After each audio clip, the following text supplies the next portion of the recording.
दीप अमावस्या किंवा गतहरी अमावस्या हा दिवस लक्ष्मी प्राप्तीचा अतिशय सुंदर दिवस आहे. आपल्याला घरातल्या घरात दीपपूजन कसं करावं, कुठला मंत्र म्हणावा, कुठल्या सेवा आपल्याला करायच्या आहेत, त्या संदर्भातली माहिती आज आपण बघणार आहोत.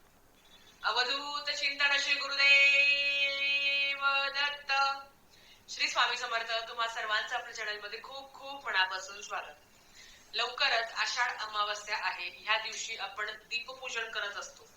आता हे दीपपूजन कसं करावं त्या संदर्भातली प्रत्यक्ष माहिती तुमच्या समोर आज मी घेऊन येणार आहे.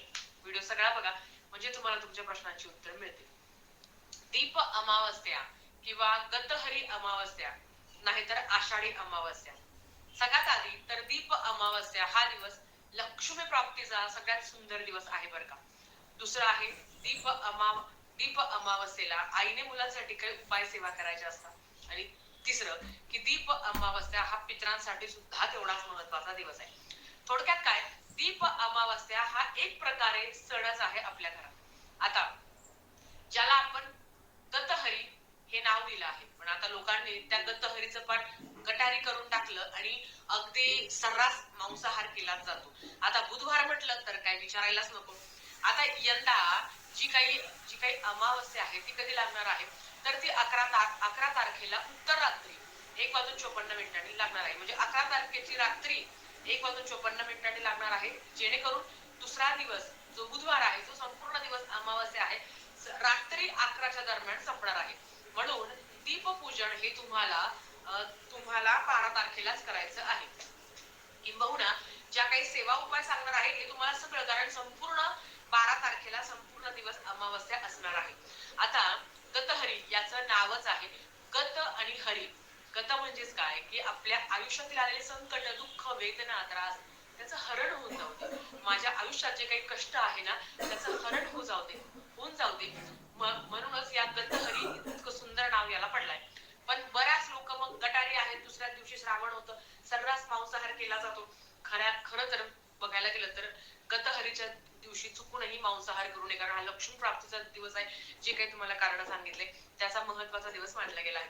तर चला आपण बघूया की आता आपल्याला घरातल्या घरात दीपपूजन कसं करायचंय. सगळ्यात आधी तर दीपपूजन कोणीही करू शकतो आणि ते तुम्ही दिवसभरात कधीही करू शकता. काही लोक सकाळी करतात तर काही लोक संध्याकाळी करतात. तुमच्या गावाकडे तुमच्या घरात जी पद्धत आहे त्याच पद्धतीने आपल्याला सगळं छान असं दिव्यांचं पूजन करा. सर्वात आधी चौरंग किंवा पाट तुम्हाला घ्यायचा आहे. त्याच्यावर तुम्हाला लाल वस्त्र अंथरायचं आहे. पाटाभोवती किंवा चौरंगाभोवती तुम्हाला रांगोळी काढून घ्यायची आहे. आपल्या घरातील जे काही दिवे आहे ना ते तुम्हाला धुवून स्वच्छ करून त्याची आपल्याला पूजा करायची असते. आधीच्या काळी आपण सगळ्यांनी पाहिलं असेल की आपल्याकडे ना एक लॅम्प असायचा जो रॉकेलवर चालायचा, तर त्याची सुद्धा पूजा केली जायची. जर तुमच्याकडे असेल तो तर त्याची सुद्धा तुम्ही पूजा करू शकता. बऱ्याच ठिकाणी स्टोव्ह असतो किंवा चूल असते, त्याची सुद्धा पूजा केली जाते. आता त्या संदर्भातली ना सविस्तर माहिती मी तुम्हाला नक्की शेअर करेल. बघा, सगळ्यात आधी ना मी इथे तांदळाच्या राशी काढून घेतलेला आहे, कारण त्याच्यावरच आपल्याला सगळे दिवे ठेवायचे आहे. राशी काढून घेतल्यावर त्याच्यावर हळद कुंकू अर्पण करायचे आहे आणि त्याच्या नंतर आपल्याला सगळे दिवे ठेवायचे आहे. बघा, प्रत्येक गावामध्ये प्रत्येक समाजामध्ये आपापली वेगळी पद्धत असते. काही ठिकाणी असं असतं ना की फक्त एकच दिवा लावायचा असतो आणि काही ठिकाणी असं असतं की सगळेच दिवे लावायचे असतात. तुमच्याकडे काय पद्धत आहे, तुम्ही एक दिवा जरी लावला तरी हरकत नाही किंवा तुम्ही सगळे दिवे लावले तरी हरकत नाही. पण लक्षात घ्या, एक दिवा हा तुपाचा नक्की असावा. थोडक्यात काय तर एक दिवा तेलाचा आणि एक दिवा तुपाचा तुम्हाला घ्यायचा आहे. माझ्या घरात जे काही दिवे आहे ते मी सगळे घेतले. इथे छानपैकी त्या दिव्यांची मी मांडणी करून घेतली. ही जी मांडणी तुम्ही सकाळी करू शकता किंवा तुम्ही संध्याकाळी करू शकता. म्हणजे सकाळी देवपूजा केल्यानंतर देवाच्या समोर तुम्ही मांडणी करू शकता किंवा तुमच्या घरात दुसरीकडे जागा असेल तर तिथे करू शकता. काही ठिकाणी फक्त किचन ओट्यावरही मांडणी केली जाते. तुमच्या गावात तुमच्या घरात जी पद्धत आहे ती तुम्ही करू शकता. आता ताई, आमच्याकडे कोणी करत नाही किंवा आम्ही दुसऱ्या गावाला राहतो, आमचं मूळ गाव दुसरीकडे आहे, तरीही तुम्ही तुमच्या घरातील दिव्यांची पूजा करावी. काय असतं ना, जेव्हा श्रावण महिना सुरू होतो ना तेव्हा दिवस लहान आणि रात्र मोठी होते. आधीच्या काळी तर खरं हेच व्हायचं. जुन्या काळी कदाचित आपणही ते पाहिलं आहे की गावोगावी ना लाईटीचं प्रमाण फार कमी असायचं. दिवसभर लाईट जायची आणि हेच त्यामागचं कारण होतं की सगळे दिवे स्वच्छ करून धुवायचे, की जेणेकरून जेव्हा लवकर अंधार होईल ना तर ह्याच दिव्याचा वापर केला जायचा. आणि आता जर बघायला गेलं तर बऱ्याच ठिकाणी लाईटीचं प्रमाण तर नाहीच आहे आणि इन्व्हर्टर असल्यामुळे आपल्याला ह्या दिव्यांची गरजही पडत नाही. पण श्रावण महिना म्हटलं तर सण सुरू होता आणि श्रावण महिना तर हा सणांचा राजा आहे. मग जर आपण आपले सगळे दिवे, कारण कुठल्या ना कुठल्या व्रतवैकल्याला आपल्याला हे दिवे लागत असतात आणि ते काढून त्याची आपल्याला पूजा करायची असते आणि कुठेतरी हा सुद्धा एक कृतज्ञतेचा एक भाग आहे. कारण दिवा हा आपल्या सुद्धा आयुष्यातील अंधकार दूर करतो आणि आपल्याला सुखाची आणि यशाची प्राप्ती मिळत असते. तुमच्या घरात जे काही तूप असेल ते तुम्ही वापरू शकता किंवा तेलही तुमच्याकडे जे असेल ते तुम्ही वापरू शकता.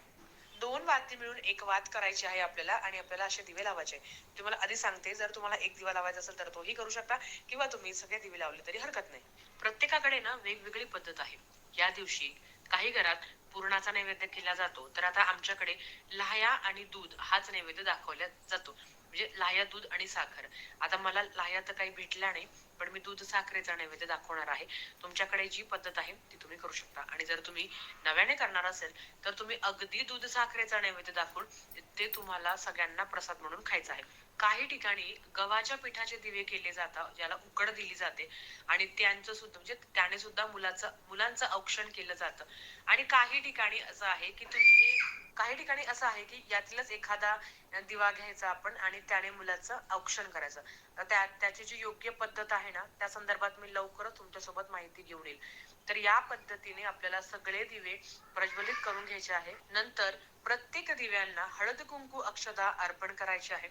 फूल असेल घरातील कुठले पण तर ते फूल तुम्हाला त्यांना अर्पण करायचं आहे. हे सगळं करून झाल्यावर तुम्हाला गणपती बाप्पांची किंवा दिव्यांची सुद्धा आरती आहे, तुम्हाला युट्यूबला मिळून जाईल. ती आरती तुम्हाला म्हणायची आहे. आरती म्हणून झाल्यावर एक मंत्र आहे जो तुम्हाला इथे फ्लॅश होत असेल, तोही तुम्हाला म्हणायचा आहे. तर मंत्र आहे, दीप सूर्य अग्नी रूपस्तवम तेजसहा तेज उत्तमम गृहाण माकृताम पूजाम सर्व काम प्रदे भव. म्हणजेच हे दीपदेवा, तू सूर्यरूप आणि अग्निरूप आहे, त्याच्यामध्ये सर्व उत्तम तूच आहे. माझी पूजा स्वीकार कर आणि माझ्या सगळ्या इच्छा पूर्ण कर. आता बघा इथे दूध आणि साखरेचा नैवेद्य दाखवला आहे, त्याच्यावर मी तुळशीपत्र ठेवले आहे. तुम्ही लाह्या पण अर्पण करू शकता, पण मला काही लाह्या मिळाल्या नाही. हे करून झाल्यावर आपल्याला शुभम करोती सुद्धा म्हणायचं आहे. बघा काही ठिकाणी आजही पणती वापरलीच जाते. मग आपण तुळशीला दिवा लावायचा असो किंवा औदुंबराला कुठे पण असेल, तुमच्याकडे पणती असेल तर त्याची सुद्धा पूजा करावी. दीप अमावस्या म्हटलं तर लक्ष्मी प्राप्तीचा अतिशय उत्तम दिवस. मग काय साधना करायचे आहे तर नक्कीच तुम्ही 16 वेळा 11 वेळा त्या पद्धतीने महालक्ष्मी अष्टकम पठण करू शकता. 1 वेळा 16 वेळा तुम्ही श्री सुक्तम पठण करू शकता. विष्णू गायत्री मंत्र, लक्ष्मी गायत्री मंत्र, व्यंकटेश स्तोत्र, कुबेर मंत्र आणि आपला जो नवारण मंत्र आहे त्याचं पठण करू शकता किंवा जो आपला कमलात्मक मंत्र आहे त्याची एक माळा तुम्ही जप करू शकता. तुम्हाला जेवढी सेवा जमेल आणि जशी जमेल त्या पद्धतीने सेवा करा. जेव्हा तुम्ही दीपपूजन कराल ना, तेव्हाच तुम्ही सगळ्या सेवा उरकून घ्या, म्हणजे मग तुम्हाला दिवसभर ताण राहणार नाही. आता ही मांडणी तुम्हाला दुसऱ्या दिवशी उचलायची आहे, त्या दिवशी उचलू नका.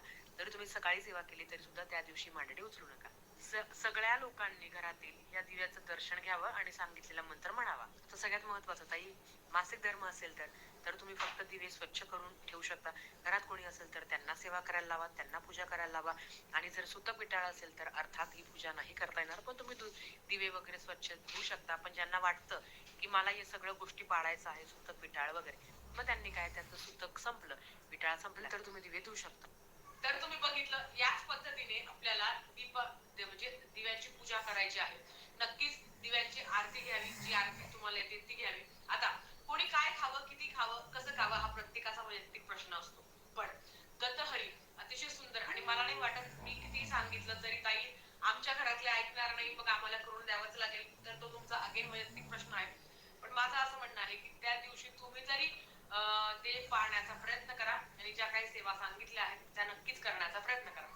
आता मांसाहार, आपण ह्या दिवशी लक्ष्मी प्राप्तीची सेवा करणार आहोत, तर मांसाहार खरंच केलं पाहिजे का, हे तुम्ही बघा. बऱ्याच ठिकाणी धूम्रपान, मद्यपान सर्रास प्रकारे होतं.